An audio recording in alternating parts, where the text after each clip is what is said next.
General Ethan Hayes slammed his fist on the table, glaring at the screen. "This is your last warning, Galactic Empire. Withdraw your forces, or your worlds will perish." Earth's night sky was lit with the haunting glow of distant explosions, the remnants of humanity's outer colonies burning under the relentless assault of the Galactic Empire. General Ethan Hayes stood in the military command center, his eyes fixed on the holographic display showing the dire situation. The alien ships dominated the screen, their sheer number and firepower a stark reminder of the odds they faced. "General, the President is on the line," said his aide, Lieutenant Davis, breaking the heavy silence. Hayes took a deep breath and nodded. "Put him through." President Carter's face appeared on the holo screen, his expression grim but resolute. "General Hayes, the situation is critical. The Empire shows no signs of relenting. We need to proceed with Operation Final Countdown." Hayes nodded, his voice steady. "Understood, Mr. President. We'll make them regret underestimating humanity." The transmission ended, and Hayes turned to his assembled officers. Colonel Maya Rodriguez, his second in command, and Dr. Alan Kim, chief engineer, watched him expectantly. "We all know what's at stake," Hayes began. "The Empire thinks we're beaten, but they're about to learn the hard way that humans don't give up. Our mission is clear. Take the fight to their core worlds and show them the cost of their aggression." Rodriguez stepped forward. "Our fleet of stealth ships is ready. Each one is equipped with planet-destroying weapons. It's risky, but it's our best shot." Hayes met her gaze, seeing the determination mirrored in her eyes. "Risky, yes, but necessary. We've prepared for this moment." "Dr. Kim, are the ship's systems fully operational?" Dr. Kim nodded, though his face was etched with worry. "They're ready, General. But once we start, there's no turning back." "Then let's make sure we finish this," Hayes said, his tone leaving no room for doubt. The command center buzzed with activity as final preparations were made. Hayes took a moment to observe his crew, each person driven by a shared sense of purpose. He knew the weight of their mission, the sacrifices they were all prepared to make. As the fleet prepared to depart, Hayes gathered his officers for a final briefing. "We've all lost friends, family, homes. The Empire thinks they've broken us, but they've only steeled our resolve. We're not just fighting for survival, we're fighting for the future of humanity. Let's show them what we're made of." Rodriguez and Kim exchanged determined looks, their resolve unwavering. The crew boarded their ships, each step heavy with the knowledge of what lay ahead. Hayes stood on the bridge of the lead stealth ship, watching as Earth faded from view. "Engage cloaking systems," he ordered. "Set course for the first target."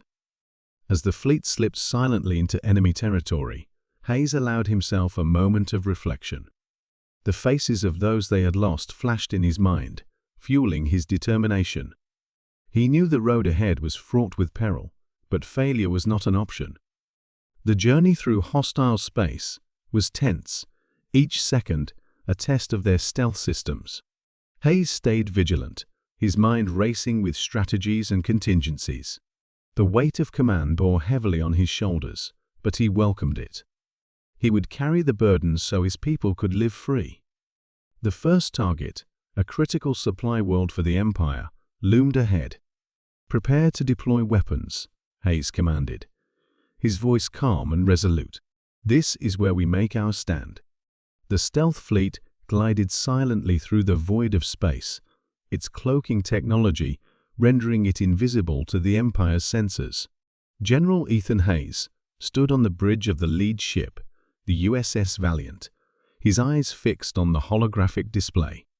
The target, the Empire's critical supply world, loomed ahead. "Stealth mode holding steady," reported Colonel Maya Rodriguez. Her voice was calm, but Hayes could sense the underlying tension. "Good," Hayes replied. "Let's get this done." The crew was a blend of seasoned veterans and eager recruits, all chosen for their skills and unwavering commitment to the mission. As they neared the planet, The silence was broken only by the soft hum of the ship's engines. "Commander Lee, status on the weapons?" Hayes asked. "Planet destroyers are primed and ready, sir," replied Lee. "Just give the word." Hayes nodded. "All ships, prepare for attack. We hit them hard and fast. No mistakes." The fleet descended towards the planet, its surface sprawling with the Empire's supply depots and military installations. The target was critical.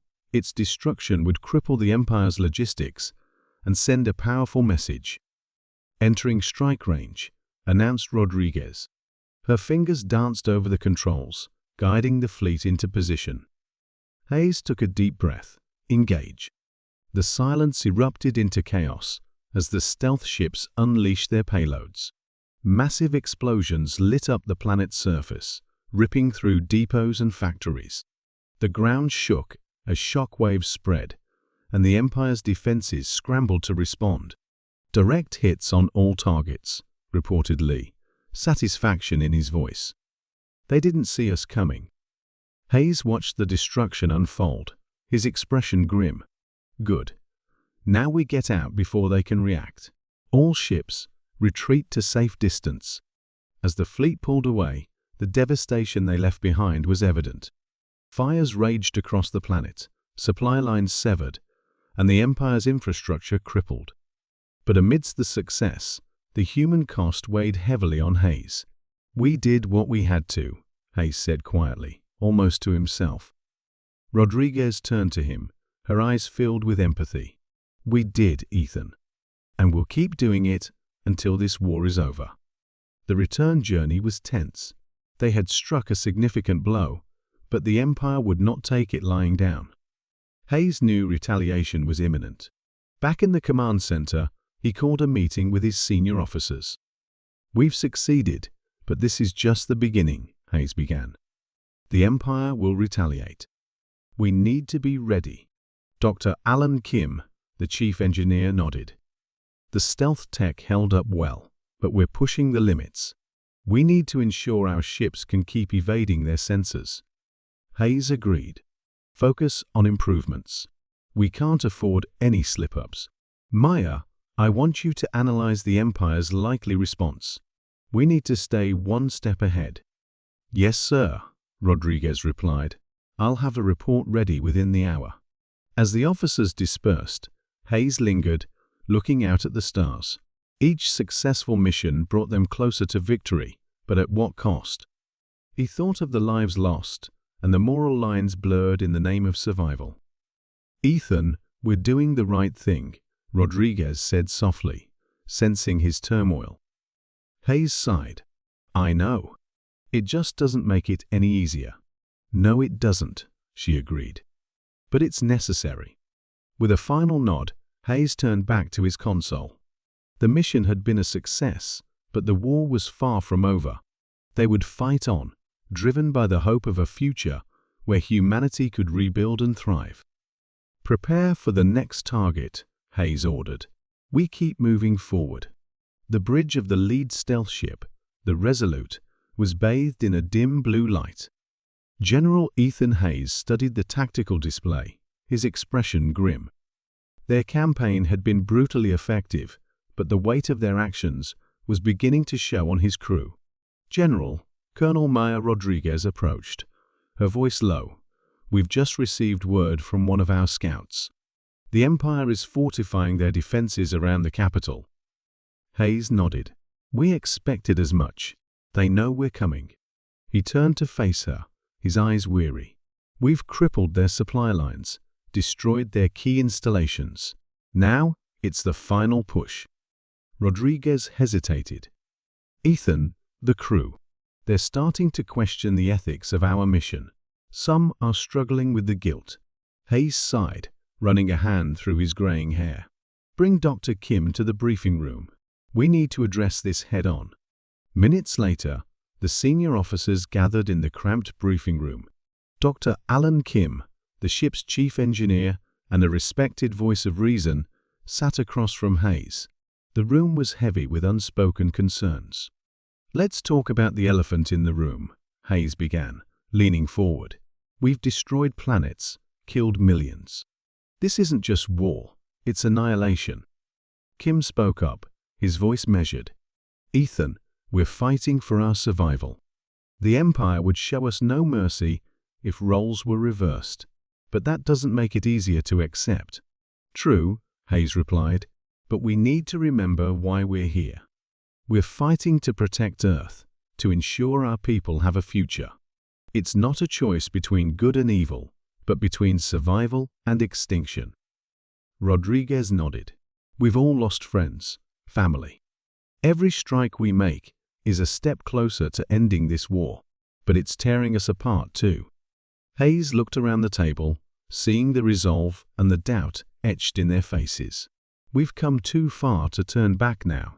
We need to hold on to the hope that our actions, however harsh, will lead to a lasting peace.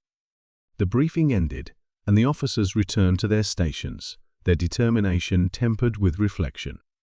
The campaign continued with renewed intensity.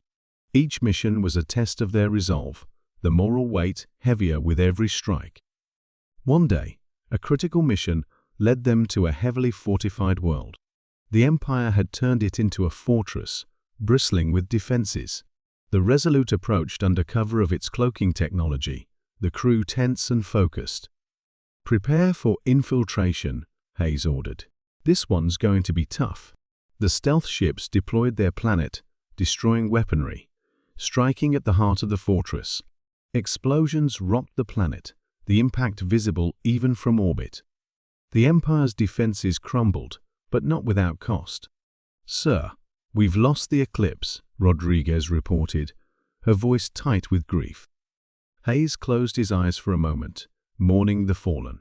We honor their sacrifice. We press on. After the mission, Hayes addressed the crew.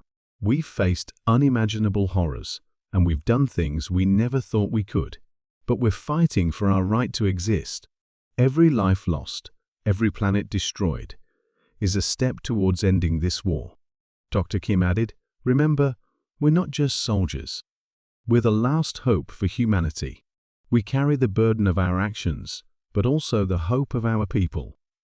The stealth fleet emerged from the void, cloaked and deadly, just outside the Galactic Empire's home planet. General Ethan Hayes stood on the bridge, eyes fixed on the swirling planet below. This was it, the heart of the enemy, the final target. All ships, prepare for combat, Hayes ordered. His voice was calm, but the tension in the room was palpable. Colonel Maya Rodriguez approached, her expression grim. We're picking up heavy defenses, sir. They're ready for us. Hayes nodded. They'll have to be. We've come too far to turn back now. He activated the fleet-wide comms. This is it, everyone. The last push. Remember what we're fighting for. Let's end this. The fleet descended, cloaking devices flickering as they maneuvered through the dense defense grid. The first volley of enemy fire lit up the sky, but the stealth ships danced through the chaos, evading with precision. Deploy the planet destroyers, Hayes commanded. Target their command centers and defense hubs. Explosions erupted across the Imperial capital as the devastating weapons struck their marks. The crew watched in grim satisfaction as the once mighty structures crumbled. We're getting hammered here, shouted Lieutenant Anders from the tactical station. Shields are failing. Hold them steady. Hayes barked. Focus on the mission. Rodriguez looked at him, concern etched on her face. We can't sustain this. We need to finish it now. Hayes nodded. All ships, concentrate fire on the Imperial Palace. We take that out, we break their command. The fleet shifted formation, converging on the massive, opulent structure at the planet's center. Alien defenses intensified, but the human ships pressed on, driven by desperation and determination. Weapon systems at full power, Dr. Alan Kim reported, his usually calm demeanor showing cracks of stress. This is going to drain everything we've got. Do it, Hayes ordered. Fire. The combined might of the stealth fleet's planet, destroying arsenal, unleashed a torrent of destruction. The palace's shields flickered, then failed, under the relentless assault. The building erupted in a blinding explosion, sending shockwaves across the planet. A stunned silence fell over the bridge. Hayes watched as the Imperial defenses faltered, their organized resistance crumbling into chaos. "Incoming transmission," Rodriguez said, surprise in her voice. "It's from the Empire's acting leader." "Put it through," Hayes replied. The holographic image of a beleaguered alien official appeared, eyes wide with fear. We surrender. Cease your attack. We'll comply with your demands." Hayes took a deep breath, the weight of the moment sinking in. "Order all ships to stand down. Maintain defensive positions." As the crew carried out his orders, Hayes addressed the alien leader. "Withdraw your forces from Earth and all human territories, immediately." The official nodded frantically. "It will be done." The transmission ended, and a cheer erupted from the crew. Hayes allowed himself a rare smile. "We did it." Rodriguez approached, a mixture of relief and exhaustion on her face. "It's over." Hayes shook his head. "No, Maya. It's just beginning. We have a lot of rebuilding to do. But at least now, we have a chance." He turned to his crew, their faces reflecting the same mix of emotions. "We've proven that humanity won't be crushed. We stand together, stronger than ever." The fleet began its journey home, the stars beckoning them forward. Hayes watched the receding planet, knowing that the price of victory had been high, but necessary. "Set course for Earth," he ordered. "Let's go home."